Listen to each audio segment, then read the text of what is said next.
Good evening, ladies and gentlemen. Welcome to Pittsylvania County Planning Commission meeting, August the 6th, 2019. Mrs. Henderson, Yes. Hello. Present. Ms. Meese, Dr. Miller, Present. Mr. Haymore, Present. Mr. Horn, Present. Mr. Stowe, Present. Mr. Dudley, Present. and myself. Let the record show 7 present, 1 absent. Mrs. Meese. Will everyone please stand for a moment of silence and remain standing for the Pledge of Allegiance?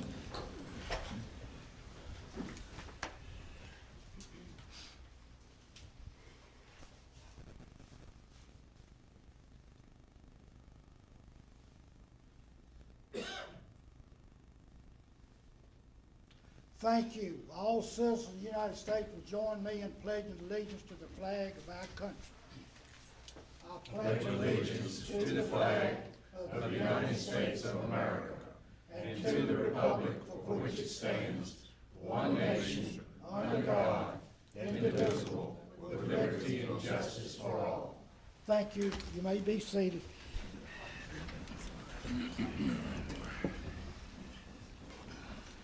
No one is signed up. Is anyone here wish to address the commissions on anything other than what's on the agenda? Here none, we'll move on. The approval of the agenda. Chairman, I so move. Motion by Mr. Haymore to approve the agenda. I'll second. Second by Mr. Dudley. All in favor, raise your right hand. Motion's passed 7-4, 1 absent. Approval of the minutes, July the 2nd, 2019. Mr. Chairman, I move that we approve the minutes as presented. Motion by Mr. Dudley to approve them. Second. Second by Mr. Horn. All in favor, raise your right hand. Passed 7-4, 1 absent.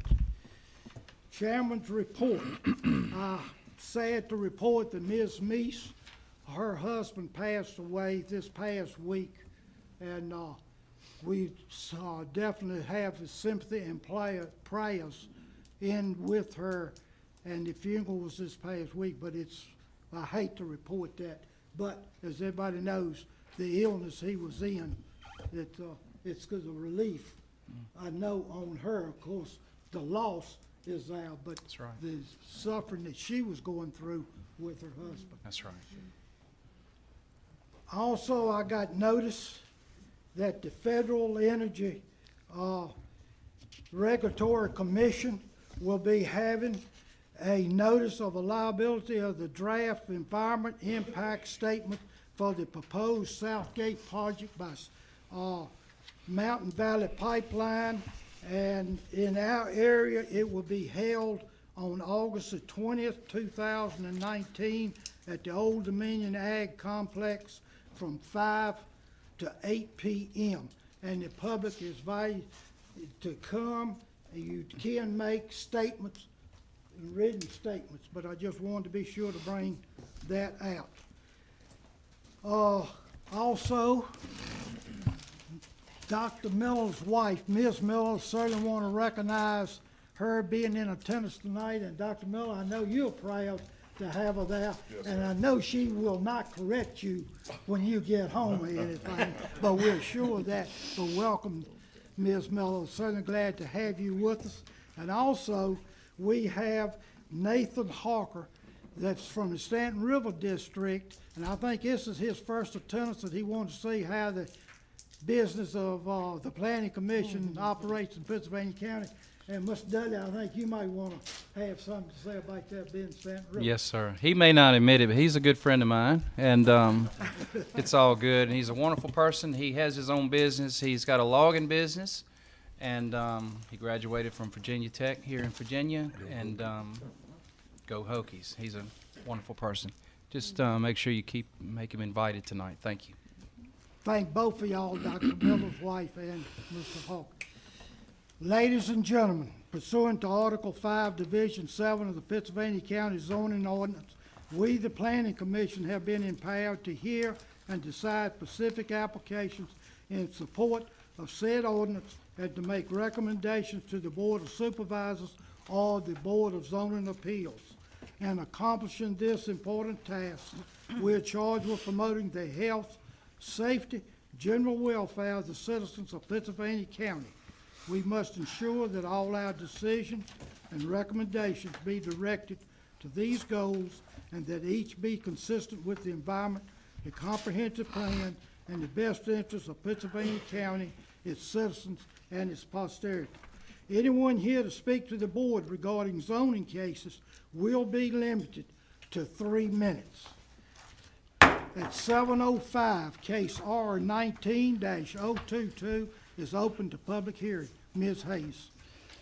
Case R 19-022, April Daly and others have petitioned to rezone .94 of an acre located on Pinecroft Road in the Chatham Blairs election district from R1 Residential Suburban Subdivision District to A1 Agricultural District to consolidate with the adjacent A1 land, the family farm.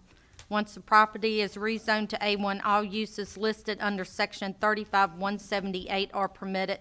The staff summary is enclosed in the board packet. Mr. Chairman, Mark Johnson with LE&D is here to represent the petition. Mr. Johnson. Please. Welcome and good evening. Good evening. Do you have anything you'd like to add to the commissioners other than what Ms. Hayes has already presented to us? Just like to present it and, well, preface by thanking you all for your time and your consideration for our request. Just wanted to add that this parcel will provide access to the remaining parcel, which is the reason we need to like zone it before we can consolidate it. We do have Mr. Jason Patterson with us if y'all have any questions for me or the owner. Mr. Patterson, would you like to come forward and just be recognized to the commissioners in case they have? Good evening. You have anything you'd like to add to us? No, sir, other than just what Mr. Amor said. He said, you know, that this is the adjoining, the only road in or out to the property. Right. I understand in the discussions when I visited the property and everything, y'all are trying to settle up a estate, is that correct? Mm-hmm. Basically to get it. And probably one of the estate owners might want to purchase it and eventually build a home in there. Is that could be down the line somewhere?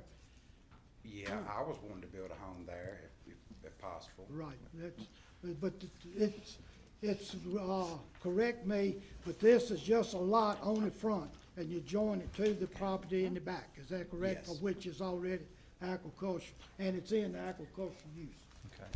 Mr. Chairman, Yes, sir. I'm gonna cover up his cowboy shirt here. You certainly have my permission to do that. Thank you. Of course, I might be offending somebody else, but any other questions?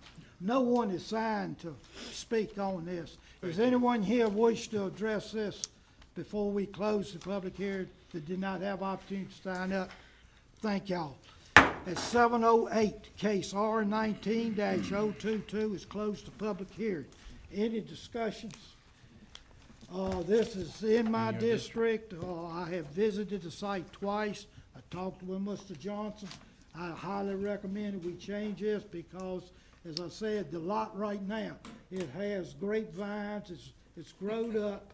They in there bush hogging some of it, when I was visiting, and it is definitely agriculture rather than. Mr. Chairman, I make a motion, we recommend this to the Board of Supervisors to make this change. I second.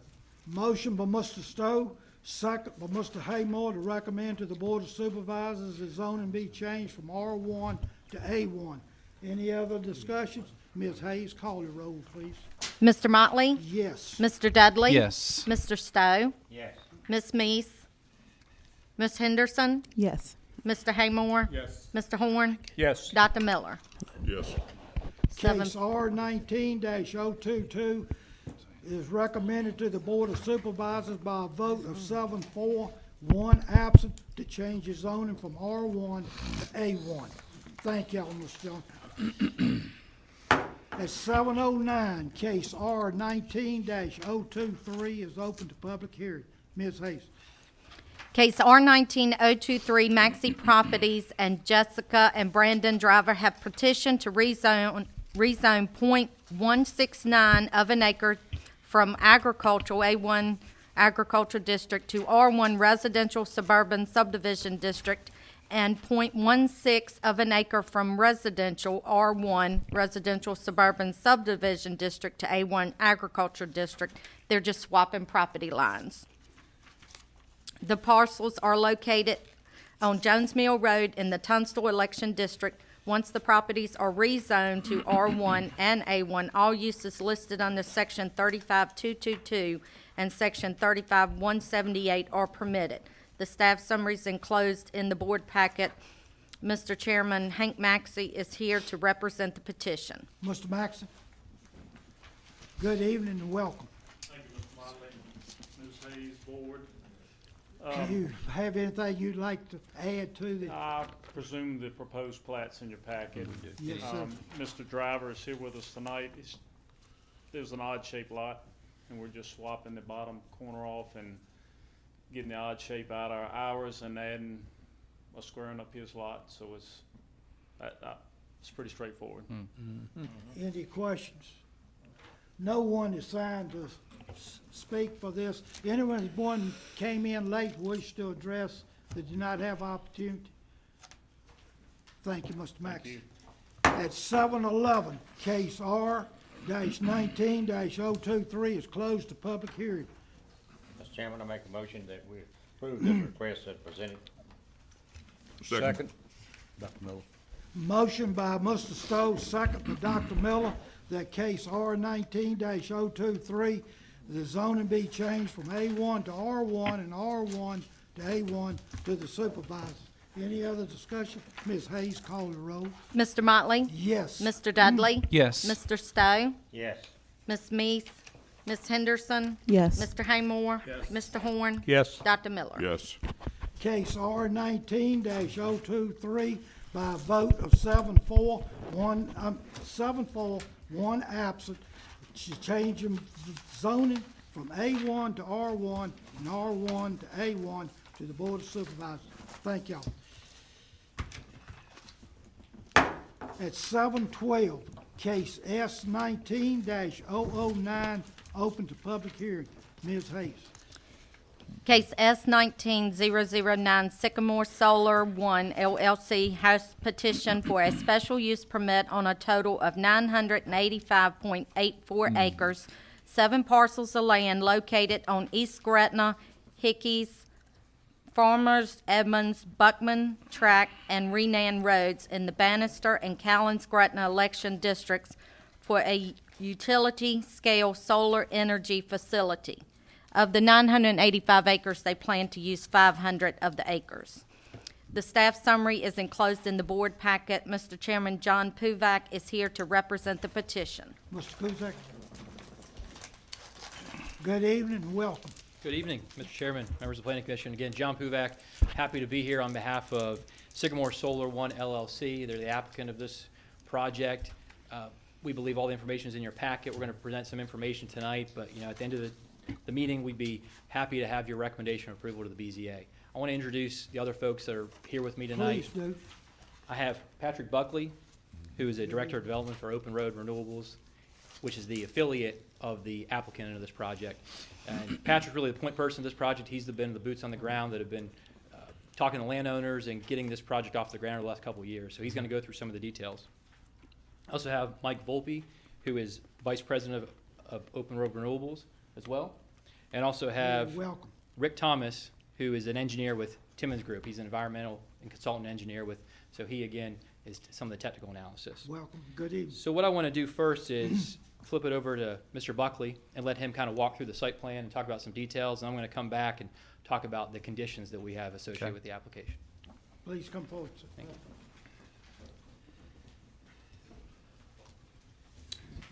Mr. Chairman, members of the commission, thank you all for having us out here tonight. We were here before about 5 or 6 months ago presenting another project that we've been developing in the county our Maplewood Solar project near Climax. And so this is our second project in the county, and we're thrilled to be here and very much looking forward to bringing yet further investment to the county through Sycamore Solar.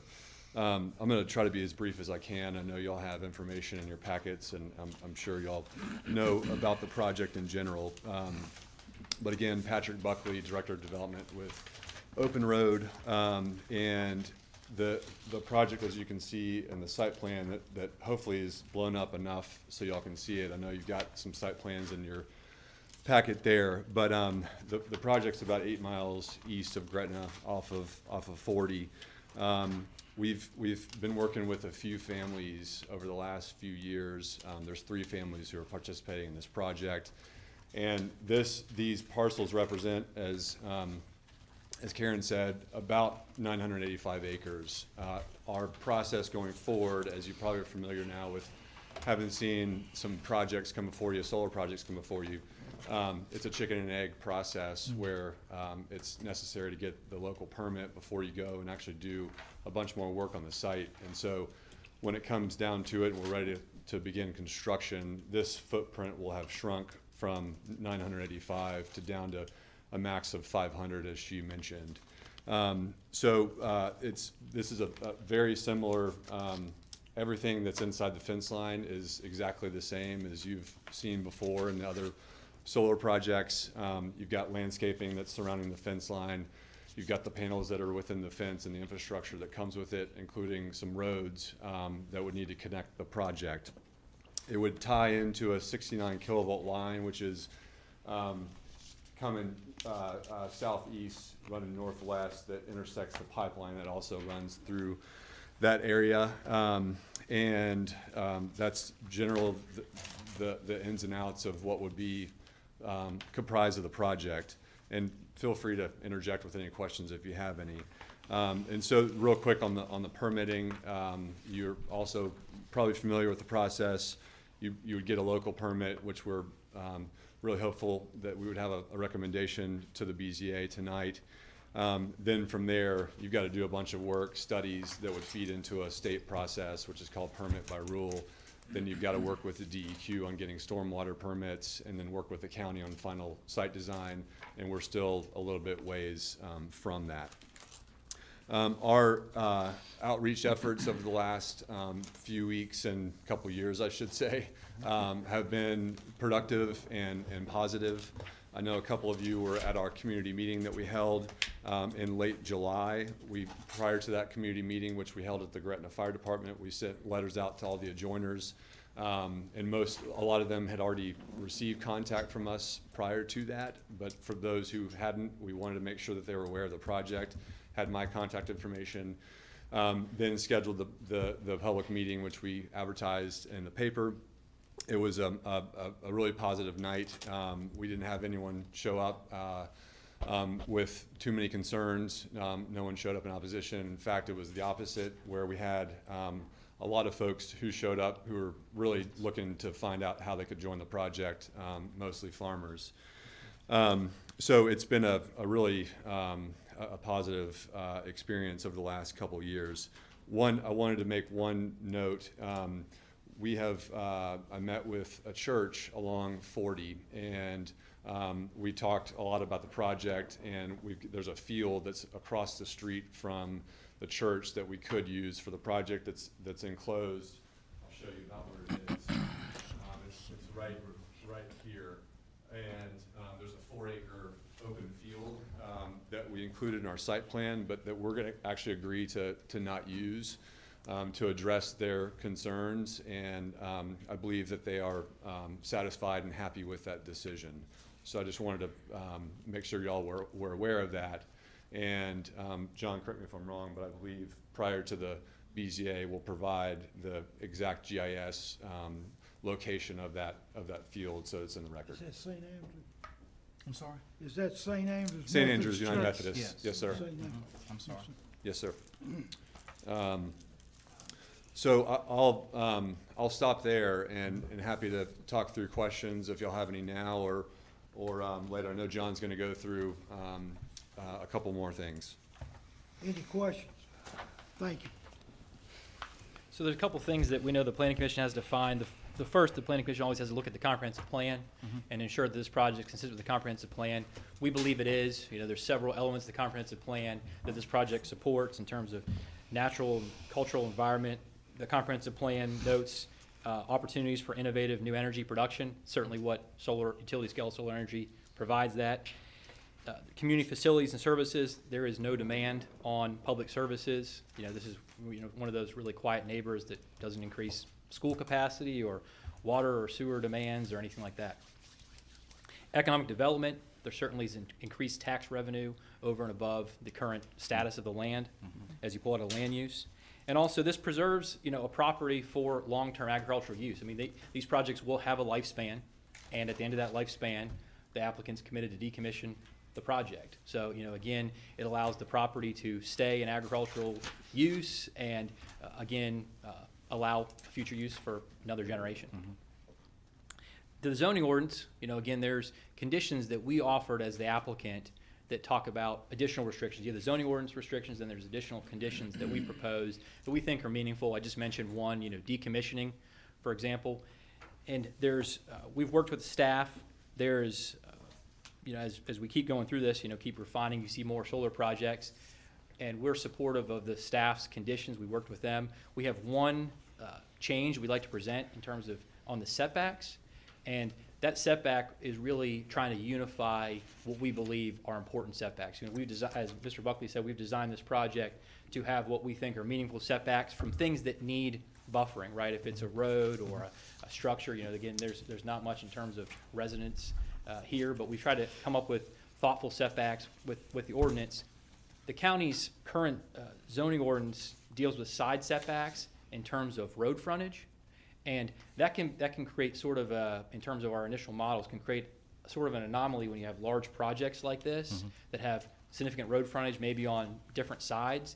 Could create a situation where under the ordinance you have a 35 or 60 foot front setback, a 40 foot rear setback, but you could have a side setback of 400 or 500 feet, right? So that renders a significant portion of the parcels unusable, which just means we have to use more land to put panels on. So it really defeats the purpose. We don't think that those setbacks serve a significant value. So we have one proposed change to the conditions that in your package. You can hang those out for me. And we think it's a pretty simple condition where we just are stating that the side setbacks will be 40 feet. And again, that's consistent with the rear setback. And then the front setback is based on frontage from the road, whether it's a setback from the right-of-way, the center of the right-of-way, or the edge of the right-of-way. So other than that, the conditions that are included in your packet, we are supportive, and we would ask for your support and your approval subject to these conditions. And we'd also ask for your approval for what's called a comprehensive plan approval. And there's a resolution that Ms. Hayes has. And we're happy to answer any questions after the public hearing. Any questions? I do have people sign up. Yes, so sir. You'll get to come back. Thank you. Well, before you sit down, I do have a question. Dr. Miller. I have seen, as a matter of fact, just within the last couple of weeks, wife and I were down in North Carolina, and the area, if I make no mistake, was Ellerby, North Carolina, and there are some extremely large solar locations down there. But what I was getting to is this, using as large of a footprint as you all are using, I think you said 500 acres, Yes, sir. is that right? That would be this shows a little bit larger, but we would distill it down to 500 acres Okay. per panel. All right, approximately what would be the employment impact of that size of an installation? Yeah, I'll let Mr. Buckley talk about, because it sort of phases in terms of construction and then long-term. Ultimately, what would it be? So the, depending on which way you look at this, both the good parts and bad parts, you don't need much maintenance on these projects. And that's really an attractive part of the land use itself. So it really acts as the closest analogy I can get is a cemetery, where it just requires some landscaping and there's very few moving parts. So it doesn't take an army of people to maintain a project like this. And it's a nuanced question, but you may have a small handful of people that would be required to All right, maintain. throw out a number. So 3 or 4 or 5. And the reason it would depend, let's say there's a few projects in this area and one contractor maintains the contract on all 3 of those projects, which is possible, then you may have a permanent crew that can maintain multiple sites in an area. Well, so basically less than 10. Yeah, for a project of this size, that's right. Okay. Any other questions? Mr. Billy White?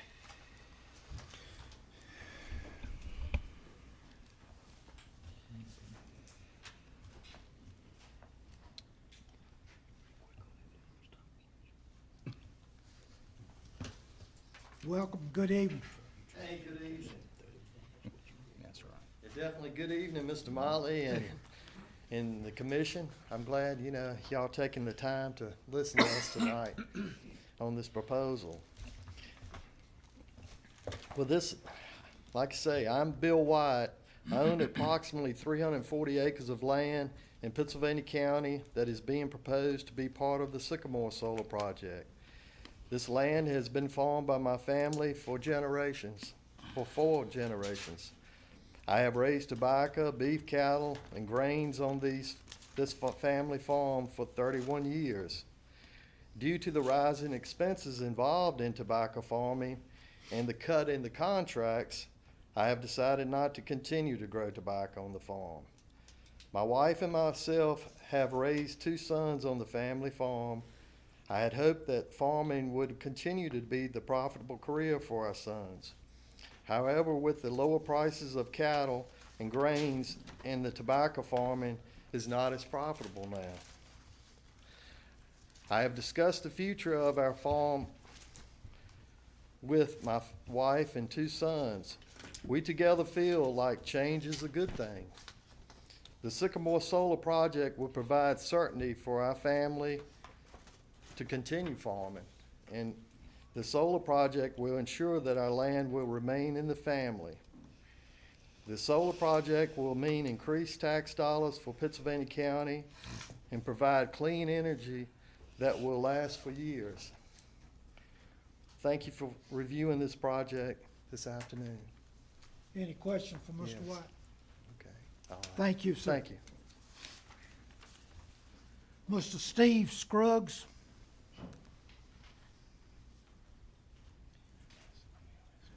Good evening and welcome. Good evening to all of you. He said a lot of the same things I'm getting ready to say. Our farms join each other. His father and my wife's father were brothers, and they had a farm they shared. But anyway, going back to my name is Steve Scruggs. My wife is Patricia White Scruggs. Her brother Andy White and her other brother Elton, they owned the farm together. And they grew up in this area as I did. They have deep roots in Pittsylvania County. They've been growing tobacco there for over 60 years, and cattle and other grains.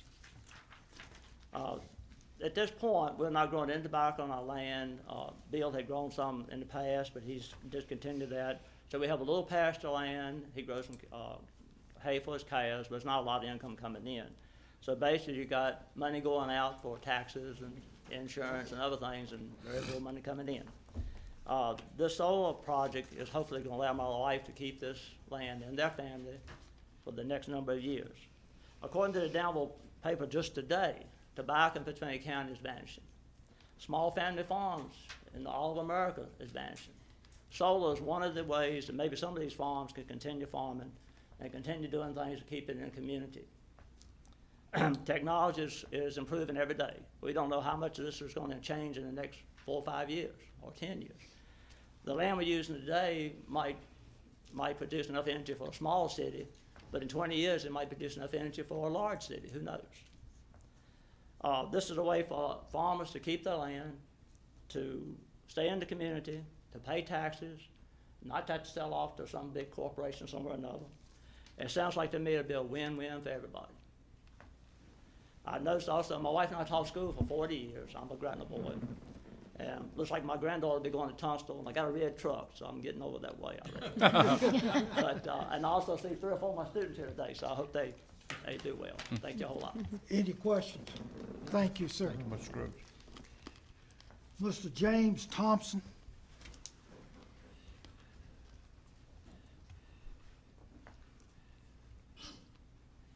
Good evening and welcome. Thank you, ladies and gentlemen. How y'all doing this evening? I have one concern, basically on this, and that is what is the life of the solar panels? And from what I've read, it's about 15 to 20 years. And I believe the gentleman here stated that the disassembly is going to be by the applicants. And based off the contract that we was presented, my family owns land adjoining to this.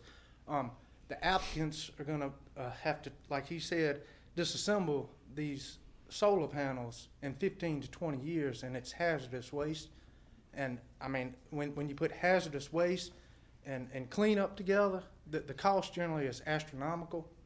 And I mean, I don't know whether these farmers here, you know, they're wanting to keep the farmland for their families for generations on, but I don't know whether there's been a snare or a trap that they're fixing to be entangled in the next 15 to 20 years that has not been addressed. Because if you look in California, the taxpayers are actually being put on the hook to clean up all of these solar farms, because the solar companies generally go bankrupt right before time to come to clean up, and then there's no money left, and then the taxpayers are left with the hook and the bill to clean up all this.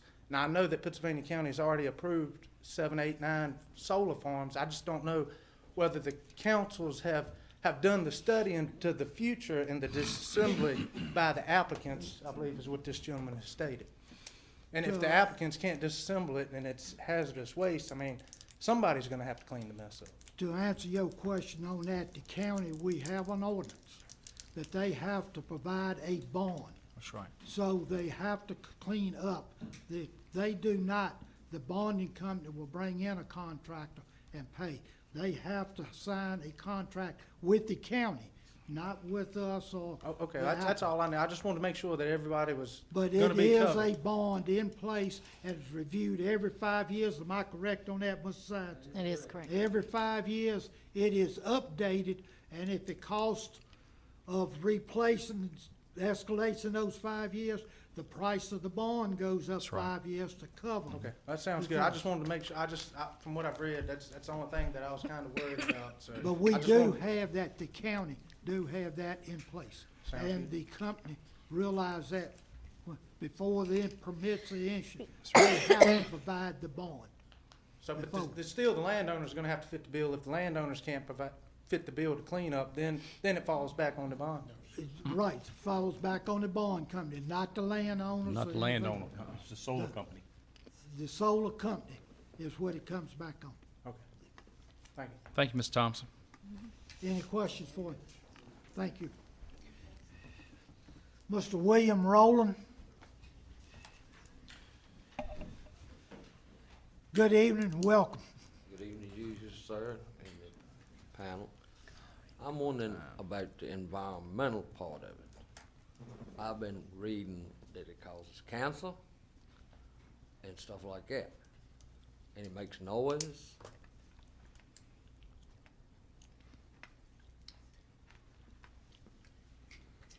It has not come up before in all the other discussions. And, one of ours that brought up that about the noise and it proved it was completely silent. It's Oh, no. no noise and there's no environmental escape or anything. Well, I read up on it a little bit, and that's what I read, that it could cause cancer, and as the solar panels move, the parts get old, they start making noise. And if they gonna put it as close to me, I want it as close to every one of their houses the same way. Right. We will answer that question when they come back for rebuttal after they get through this.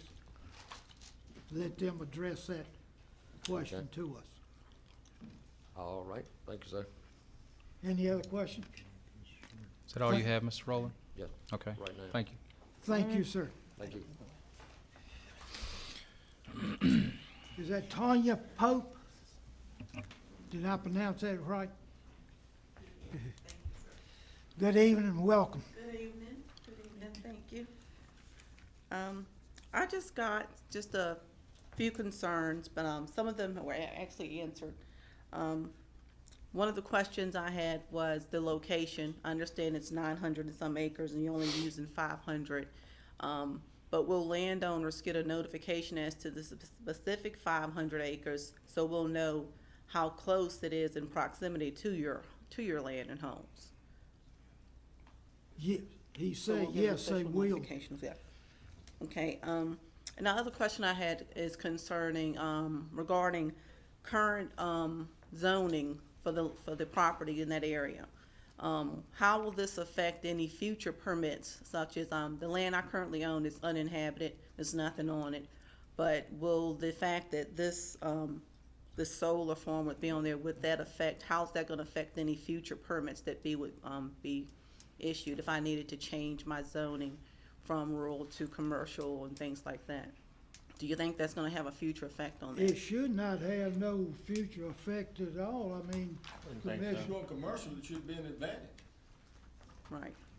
So you can go, if you have commercial, then you can go rural also. You probably You can get a agriculture now, special aren't you? permit. A1? Where are you zoned at now, ma'am? I think I'm commercial, Commercial? but I would have to get a special permit for rural, where I'm at right now. I've already been told that. And I've been told I can split the property. Did you ask somebody here at the county that? Yeah, I had called, the zoning.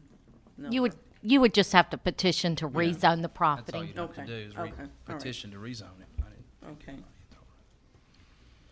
And just out of curiosity, which church was that you made this agreement with? Because I just wanted to. St. Andrews. St. Andrews.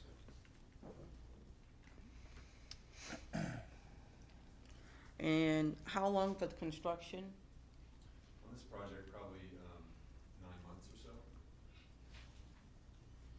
And this is probably just a crazy question. What effect does solar panels have when it comes to weather-related issues such as, storms in the area? That's a kind of a concern right now because you're hearing a lot about people's houses being hit by lightning, burn, and fires. So I'm just wondering, is that something that's going to, how they say they're like a magnetic field? Is it gonna create more issues with that? No, and I'm happy to answer these questions now. Sure. You would have grounding rods throughout the project to aid in any lightning strikes, so that's not a problem in terms of creating fire. Okay, If that's your question. And they're wind rated at about 150 miles per hour to Okay. withstand really strong storms. Ms. Pope, your 3 minutes is up. If you could summarize your, that if you was could it. That summarize. was actually my last question. All right, Any questions for Ms. Pope? Thank you, Ms. Pope. all right, thank you.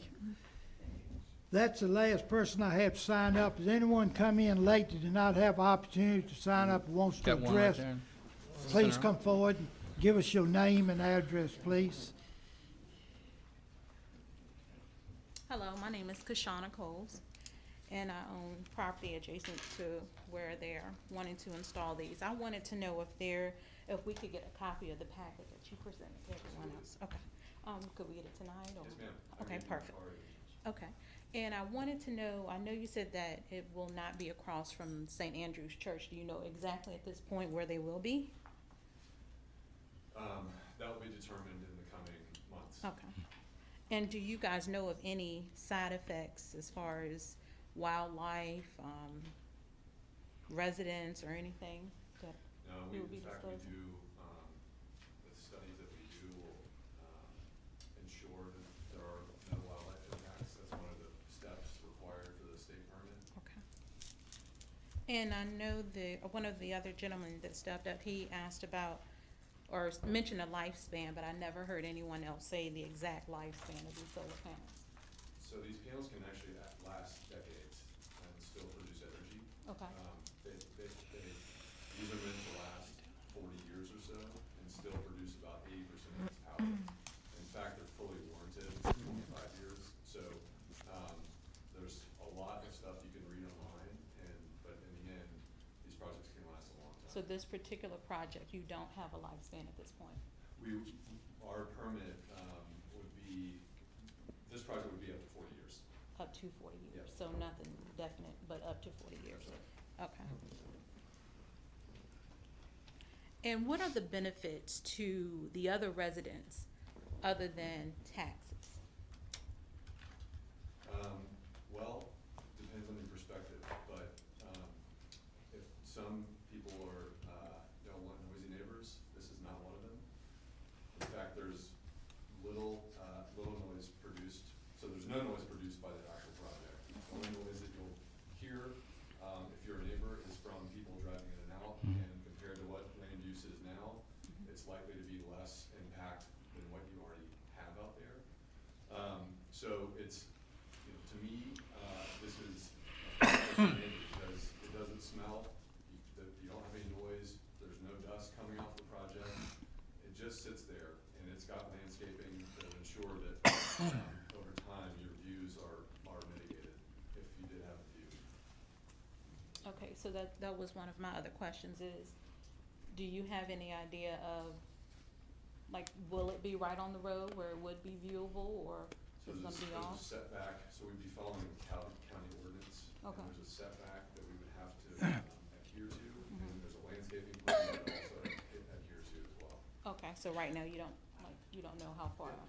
Ma'am. So it's an ordinance. I'm Your happy to- 3 minutes is up. Could you summarize your questions as we read, as I made the statement to start? Each 3 minutes limit. Okay. How would this affect property value? It would not. It will not affect your property value at all? Okay, thank you. Thank you, Any ma'am. Any questions for? Thank you. Is it anyone else? If not, you've heard the questions. Yeah. Could you? I'll summarize. I think we've answered some of these, but I'll just summarize again some of the, you touched about decommissioning. Again, decommissioning, the solar company is going to have a contract, a lease with the landowners, and per that lease, the solar company is going to be required to remove the solar equipment at the end of the project when it's no longer generating energy. So that's the first step there in terms of the solar developer with that. And what the county's requirement is in terms of the zoning ordinance is, like you, as you stated, provide a bond in the full value that it would cost to decommission that. And that's not determined by the solar company, that's determined by a solar engineer, and the county gets a chance to look at that and confirm the engineering that it covers that cost. So it's a several $1 million bond that is put out there, and that's just an assurance. It's just an insurance policy. If the developer did not do what it was supposed to do at the end of the useful life, it would not be the taxpayers, it would be the money that was put in that bond that would be used to do that. So that answers, I think, the decommissioning. And, it's not hazardous waste in terms of what these are made of. They're recyclable materials. There's nothing hazardous about the actual panels themselves. So there's not really a concern when they're broken down that it would be a hazardous waste issue. Do you have a data sheet or something you could provide to the public if they ask that it is not hazardous or anything? We could show you the components of what's in the panels. If it comes necessary, you'll Absolutely. come to get. Thank you. Go ahead and answer the others. Noise, in terms of, again, as Mr. Buckley stated, there is really no noise, but just, the county has restrictions on noise. They have their noise ordinance, so we have a condition in here that, again, indicates that the project will comply with any of the county noise ordinances. So, again, we don't anticipate there to be noise, but, again, we'll bind ourselves to whatever the county requirements are. In terms of the determining where the projects are located, final determine, as we talked about, we're going through different stages here. There's a local permit in terms of a special use permit. We're gonna have to come back once it's final engineered and get a site plan. That's when we work with the county, and that's when we've finally determined it to be a max of 500 acres. And that's where we'll be able to say with specificity where these panels are in relation to every property. So again, that's another time that it comes through the county process and make sure we did everything we're going to say to do. We're doing everything we said we're going to do tonight. In terms of tax assessment, when we brought our last project, that question comes up quite a bit in terms of what the impact is on neighbors. We actually talked to Pittsylvania County's Commissioner of Revenue, and at that time, they confirmed that there would be no impact You know, they would not assess a neighbor property any differently because a solar farm was built on that. So, you know, from that standpoint, it's neutral to a neighbor in terms of a tax assessment value. Obviously, the tax assessment of the solar property is going to change, but the neighboring property, according to the Pittsylvania County's Commissioner of Revenue at the time a few months ago, there was no impact. In terms of setbacks, you know, there's setbacks, but there's also in those setbacks robust buffering. You know, the county has a landscaping requirement, and again, we have conditions that talk about planting that buffer in that setback area with trees to screen the use. So, for example, a front setback of from either 35 feet from edge of right-of-way or 60 feet from center line. Within that, you'd have a plantings that would grow up over time, fast-growing shrubs and trees that would screen the project. And again, we make use of natural buffers if we can, any rolling terrain, but you know, then we supplement it with that. So I think that answers. That, I have a question on that.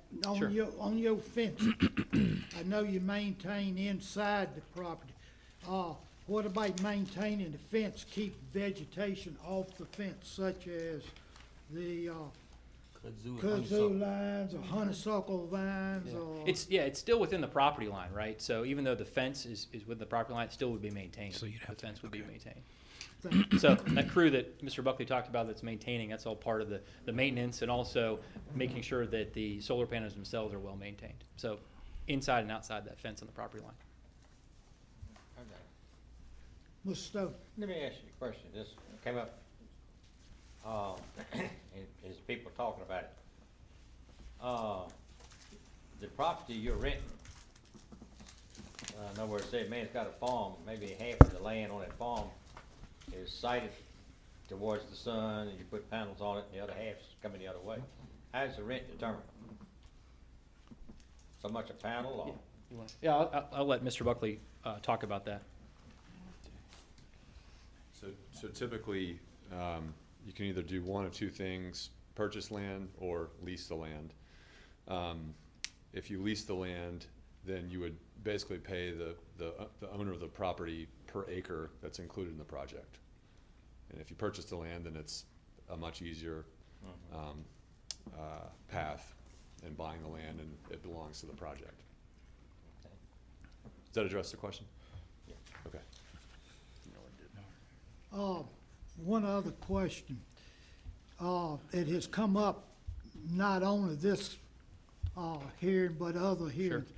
Could you address the health issue about cancer? Do y'all have anything that you can provide to the public if they request, stating that it is not hazardous to your health or anything? Yeah, we do. I mean, there's been a lot of studies out of that are not developer-sponsored studies. There's North Carolina has sponsored a lot of studies in that. We could provide, you know, plenty of resources on those points.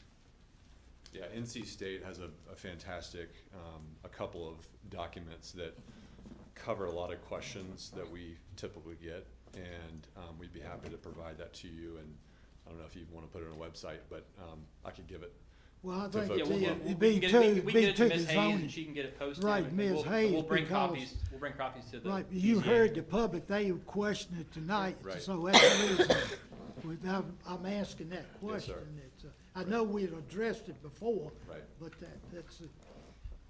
We can't confess that it won't put you to sleep. It's a they're long documents. There's research studies, but we'll bring them.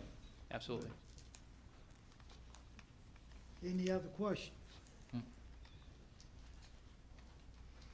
Anything else to present to us?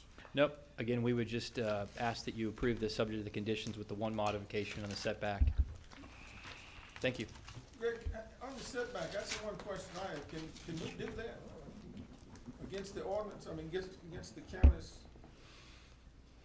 I think the planning commission can approve that as a recommendation to the Board of Zoning Appeals. They could put that in their conditions. And I would say that language has, in one way or the other, has been reflected in prior projects that this planning commission has reviewed. You know, whether it's been shown on a site plan or prior projects, they've showed that 40-foot language. We're sort of airing it more directly than maybe those other projects have. Mayhem, that's the first time I remember seeing it. That's fine. Thank you. Any others? Thank you. It's 749, case RS 2020-009 is closed to public hearing. Mr. Chairman, Yes, sir, Dr. Miller. case S dash 19 dash 009, I would like to make a recommendation of approval to the Board of Zoning Appeals. Dr. Miller with, With the added Revised. recommendation, revised information? Yes, Okay. you want, Yes. be all right for Mr. Dudley to read those? yes, would you please? Is that the red part that you put down here? Or you want to do it all? Yes. Yeah, that's fine. Oh, okay. It's gonna be in the page. Well, here we are. It's just the red part at the bottom, that's the. That is correct. I can give copies to anyone, you know, if they It's would like to basically see the red part, is that what we're talking about? Yeah, I That's think what I- that's The all. The conditions. rest is Right. in the record. Okay, recommendations to approve the SUP with the proposed conditions presented with the exception of number 3 setbacks to allow 40-foot side setback. Is that good enough? Plus also with the certification of the, include that, so we can have that in the same motion too, Yes. can we? So we wouldn't have to have two different votes of the Okay. resolution. That is correct. Include that, Add that as well? right. Okay, Dr. Miller made the motion, is there a second? I'll second it. Second by, Mr. Dudley. Any discussions? Ms. Hayes, will you call the roll? Mr. Motley, Yes. Mr. Dudley, Yes. Mr. Stowe, Yes. Ms. Mees, Ms. Henderson, Yes. Mr. Haymore, Yes. Mr. Horn, Yes. Dr. Miller. Yes.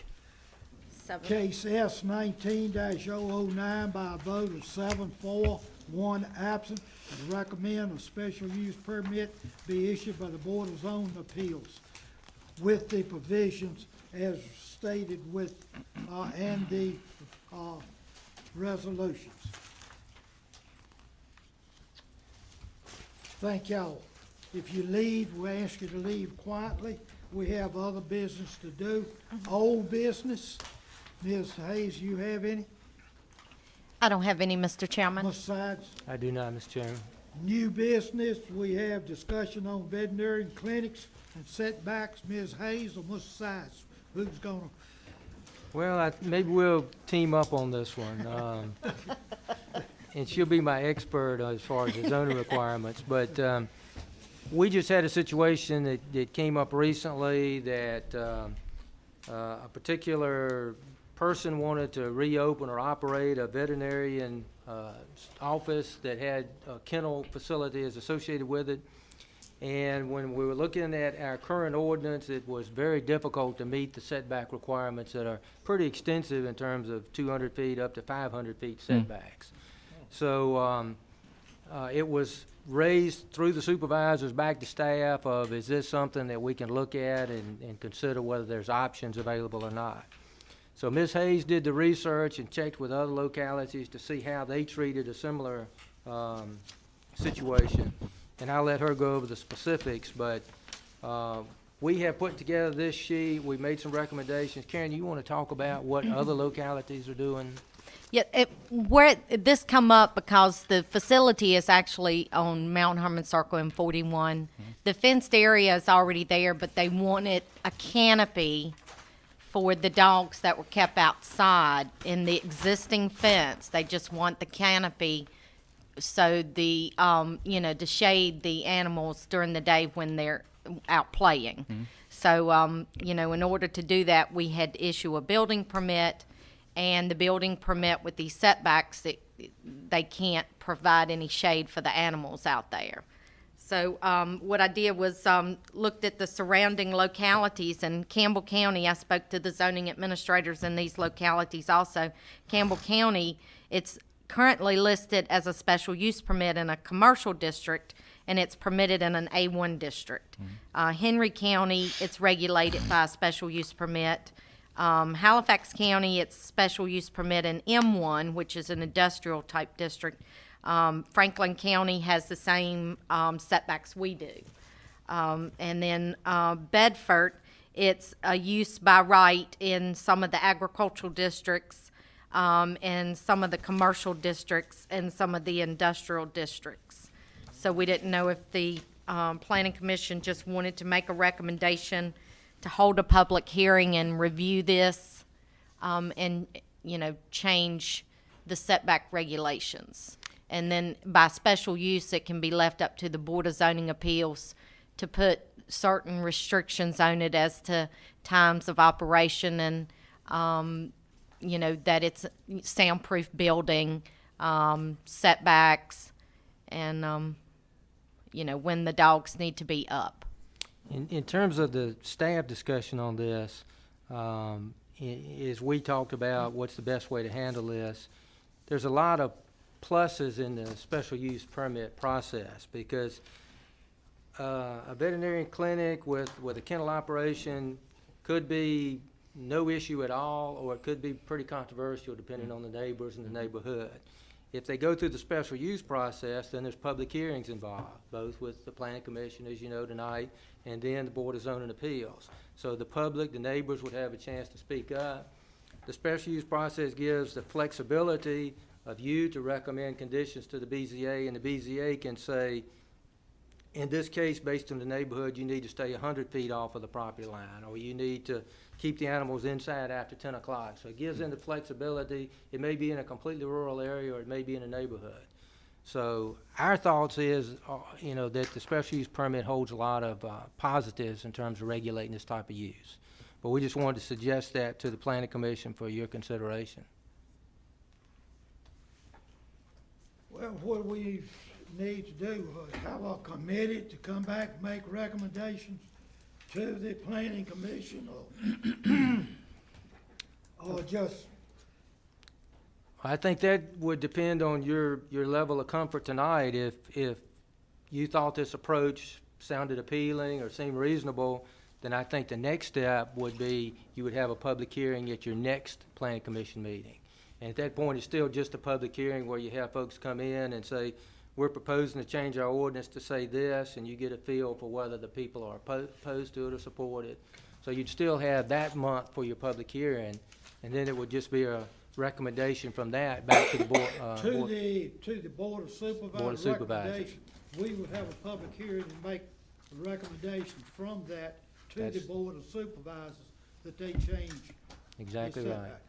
It's honestly I guess it's the same process we recently followed on the building height amendment, where we had a public hearing and then made a recommendation to the board, and then the board had their own public hearing. Great. This thing's been out there, you know, that's near my shop. The thing's been out there for 15 or 20 years, I guess. There's no way they can be grandfathered any kind of way on this thing? I think the difference is they're expanding or adding to, is that Oh, correct? They're not, they're grandfathered as far as the certain fenced area. The canopy that is existing there is grandfathered as is, but when you expand or enlarge, and that's what they're wanting to do, is build a bigger canopy, then they have to get a building permit, then they have to maintain their setbacks, and they can't under the current ordinance. Well, let's just We, do the we cutting our own recommendation. throat, not allowing anybody to expand. They build can this. apply for a variance, that is an option. But we thought this was something, I think the, new vet, brought up to the Board of Supervisors, is instead of a variance, is that they felt the setbacks were too stringent. So am I to understand that the proposal is simply to abolish section 35-122, and then going forward, it would be governed by special use permit? Is that correct? Yes. That is correct. And I think something else to keep in mind, we feel like as we discover issues in the ordinance, it's good to try to address them as opposed to just say, well, let's just send them down the variance road. Because when this situation came up, Ms. Hayes said, well, you know, those numbers have been a problem other times. And so it's already pointed out as an issue that's probably going to come back up again if we leave it exactly the way it is. I think, personally, I think special use permit gives us, as a commission, as a Board of Zoning Appeals, as a Board of Supervisors, more control. Mr. Haymore? I don't have any problem with moving forward with them, based on that. I mean, you've given us some They, information. they had several options. They could apply for a variance, or the change in the ordinance would fix that situation, or they could do some type of temporary canopy, like the tarp type canopies. I have seen those done, but since this has been an issue in the past and it keeps coming up, we're trying to correct some of the things in the ordinances that have no problem. probably need to be corrected. I think it's a good move. It's been a problem. Go with special Yes, use sir. is what, okay, so what we wanna do, advertise Advertise for for public hearing next month? When she I have does a her- recommendation We at need the a, bottom you of got, it. oh, you got a recommendation? Do you need a vote on that from the commissioners or just us? All right, I'll do it. It would be good for the You go record. for it, big boy. For the record, Mr. Dudley, go Yes, ahead. indeed. Let's get out of here.